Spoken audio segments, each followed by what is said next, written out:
Selamat pagi, bertemu kembali dengan Budia Arumsasi. Hari ini kita akan belajar mengenai pajak yang terkait dengan pajak bumi dan bangunan, masih untuk anak-anakku kelas 11 SMA. Ya, PBB atau pajak bumi bangunan adalah pajak negara yang dikenakan terhadap bumi atau bangunan berdasarkan Undang-Undang Nomor 12 Tahun 1994 tentang pajak bumi dan bangunan. PBB adalah pajak yang bersifat kebendaan. Dalam arti besarnya, pajak terutang ditentukan oleh keadaan objek yaitu bumi atau tanah dan atau bangunan. Keadaan subjek, siapa yang membayar tidak ikut menentukan besarnya pajak. Jadi hanya berdasarkan bumi atau bangunan yang dimiliki oleh seseorang atau subjek pajaknya. Nah, objek pajak. Objek pajak tadi sudah dikatakan berupa bumi atau tanah dan atau bangunan yang di atasnya. Mengenai bumi, bumi yaitu permukaan bumi, yaitu tanah dan perairan, dan tubuh bumi yang ada di pedalaman serta laut wilayah Indonesia. Contohnya sawah, ladang, kebun, tanah, pekarangan, tambang, dan lain-lain. Ini bisa dihitung di dalam pengenaan untuk pajak, ya, karena terkait dengan objek pajak. Kemudian objek pajak PBB yang kedua yaitu bangunan. Bangunan yaitu konstruksi teknik yang ditanam atau diletakkan secara tetap pada tanah atau perairan, ya. Jadi contoh realnya kita bisa lihat, ya, rumah tempat tinggal, bangunan tempat usaha, gedung bertingkat, pusat perbelanjaan, emplasmen, pagar mewah, dermaga, taman mewah, fasilitas lain yang memberi manfaat, ya, jalan tol, kolam renang, anjungan minyak lepas pantai dan lain-lain itu dikenai pajak. Jadi bangunan-bangunan tersebut memiliki nilai dan itu bisa diukur dan bisa dikenai pajak. Maka kalau kalian orang tua kalian punya rumah itu kan, nah nanti coba tanya kepada beliau itu nanti pasti ada yang namanya PBB yang dibayarkan oleh orang tuamu atas rumah di atas tanah yang ditempati, ya, itu namanya objek PBB. Nah, berikutnya di sini ada beberapa objek yang tidak dikenakan PBB atau bangunan. Di sini ada beberapa hal, contoh misalnya ada masjid, rumah sakit, gereja, kemudian ada sekolahan, nanti ada panti asuhan, candi, dan lain-lain. Kemudian yang kedua itu yang terkait dengan kuburan, peninggalan, purbakala, ya, atau sejenisnya. Jadi yang pertama tadi adalah bangunan-bangunan yang memang diperuntukkan untuk kegiatan sosial, itu tidak dikenai pajak. Dan yang kedua di sini adalah seperti kuburan atau peninggalan purbakala. Oke, ya. Jadi kita bisa melihat contoh atau perbedaan bangunan-bangunan yang dikenai pajak dan tidak. Oke. Nah, sekarang ini masih ada yang tidak dikenai pajak. Yang ketiga itu ada hutan lindung, suaka alam, hutan wisata, taman nasional, tanah pengembalaan yang dikuasai oleh desa, dan tanah negara yang belum dibebani suatu hak atau pajaknya.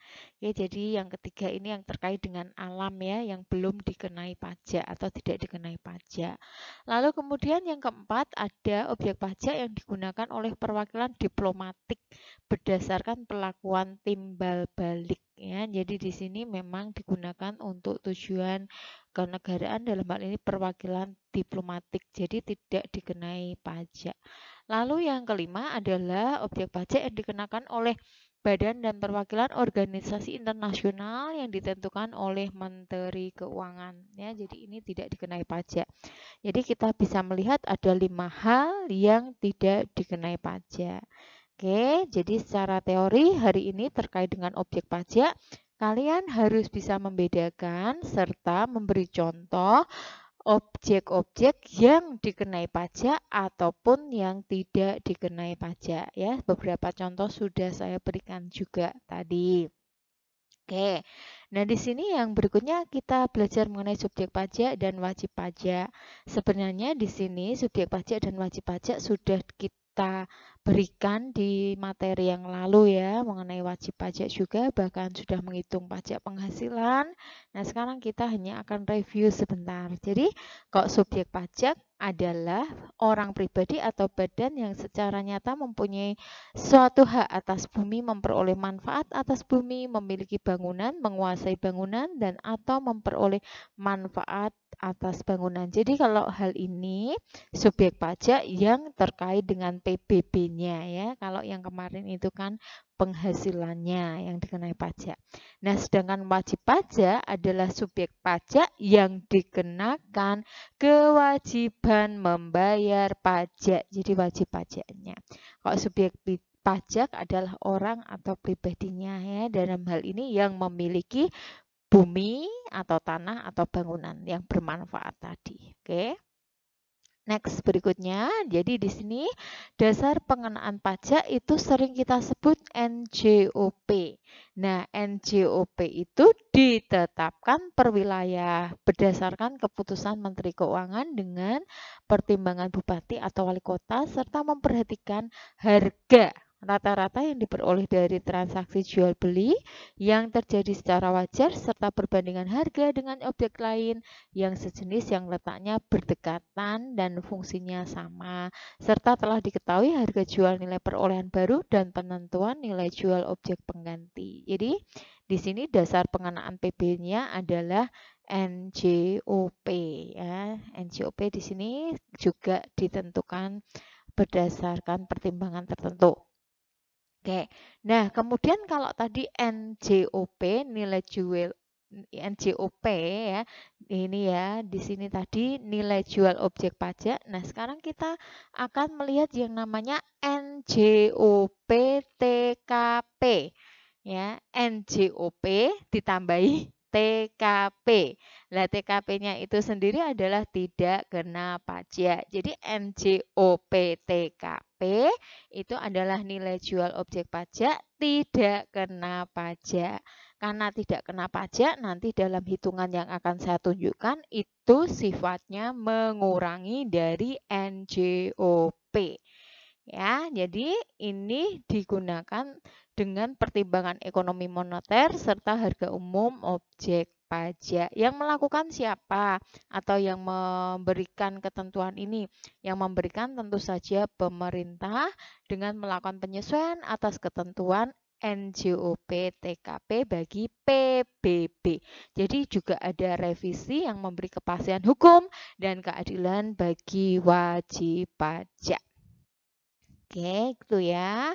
Nah, kemudian ya, pemerintah yang melakukan penyesuaian besarnya NJOP TKP ini ada surat keterangannya ya. Di sini ada menetapkan NJOP TKP-nya adalah 12 juta ya. Kemudian paling tinggi 24 juta. Nah, di sini ada surat keterangan resminya ya dengan nomor yang ada di atas di sana yang dikeluarkan tanggal Februari 3 Februari 2014 ya. Nah, kemudian di sini apabila seorang wajib pajak mempunyai beberapa objek pajak yang diberikan nilai jual, objek pajak tidak kena pajak hanya salah satu objek pajak yang nilainya terbesar.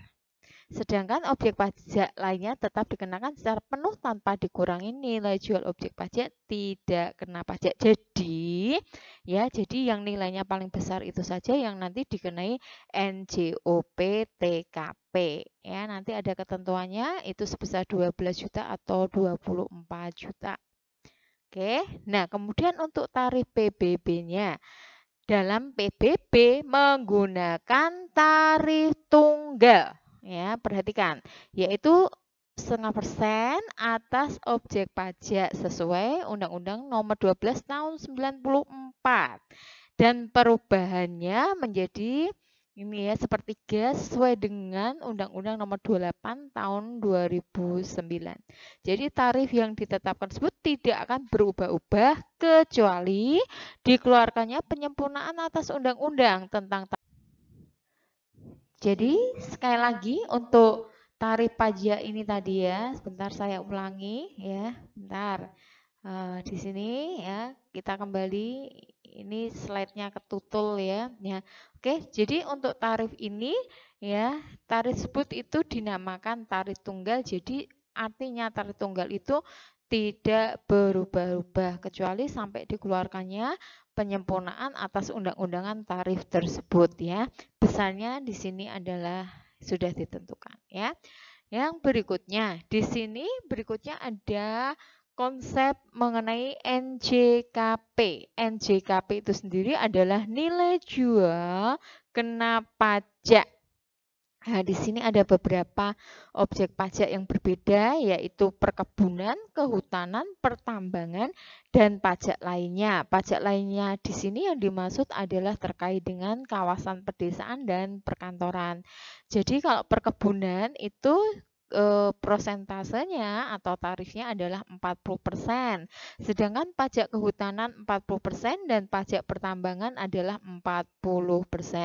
Sedangkan untuk pajak lainnya di pedesaan dan perkotaan tergantung pada nilai jualnya. Yaitu misalnya di sini kalau antara 1 miliar ini ya adalah 40% ya, dan kalau lebih berarti menjadi 20% ya. Oke, itu. Nah, di sini adalah rumus perhitungan PBB-nya, yaitu di sini PBB dicari dengan cara tarifnya tadi dikali NJKP. NJKP sendiri adalah nilai jual kena pajak ya. Nah, NJKP-nya itu bisa saja tadi 40% atau 20% ya. Tadi kan tergantung pada wilayah pedesaan atau perkotaannya tadi dengan nilai tertentu. Nah, misalnya di sini 40% ya, berarti dikalikan dari NJOP-nya dikurangi dulu dengan NJOP TKP gitu ya. Nah, sedangkan jikalau yang ditentukan 20%-nya berarti ya sama, 20% nanti dikalikan dengan NJOP dikurangi NJOP TKP-nya. Itu rumus perhitungan PBB-nya ya. Sepertinya ini sudah selesai teorinya, sepertinya hanya sedikit ya, tapi kalau sedikit itu tidak dibaca kalian juga tidak bisa memahami. Oke, sekali lagi refresh sebentar. Jadi mengenai PBB ini kita sudah belajar mengenai konsepnya berdasarkan Undang-Undang Nomor 12 Tahun 1994 tentang PBB. Kemudian pengertian dari bumi dan bangunan itu sendiri, ini yang merupakan objek pajak yang dikenai pajak. Contohnya apa saja? Kalian nanti bisa ingat lagi. Dan kemudian tadi kita sudah melihat beberapa contoh yang terbagi dari 5 bagian dari objek pajak yang tidak dikenai PBB. Bisa saja karena itu bersifat sosial, kemudian ada peninggalan, kemudian hutan alam, perwakilan diplomatik, dan sesuatu yang ditetapkan oleh Menteri Keuangan. Ya, dan nanti kalian juga sudah melihat perbedaan subjek pajak dan wajib pajaknya terkait dengan PBB. Dan yang berikutnya kalian sudah tadi belajar mengenai dasar pengenaan PBB termasuk istilah-istilah di dalamnya yaitu NJOP, NJOP TKP, dan NJKP ya, yang berdasarkan tarif pajak tertentu untuk dikenai berapa persennya sesuai dengan Undang-Undang Nomor 12 Tahun 94 dengan perubahan Undang-Undang Nomor 28 Tahun 2009. Ya, ini NJKP-nya untuk beberapa objek tertentu seperti perkebunan, kehutanan, pertambangan, pedesaan, dan perkotaan dengan cara perhitungan yang ada di sini. Nah, semua materi yang ada ini berdasarkan buku sumber yang ada juga dari sumber belajar dari Grafindo ya. Oke, itu yang bisa saya berikan untuk Contoh soalnya saya berikan di video pembelajaran berikutnya. Jadi ini yang sudah saya rangkum dari materi yang ada, ini nanti untuk kita kerjakan sesuai dengan Excel-nya. Oke, sementara itu dulu terakhir ya. Selamat belajar, tetap semangat, dan jangan lupa jangan suka menunda mengerjakan tugas-tugasnya supaya ringan. Terima kasih, selamat belajar.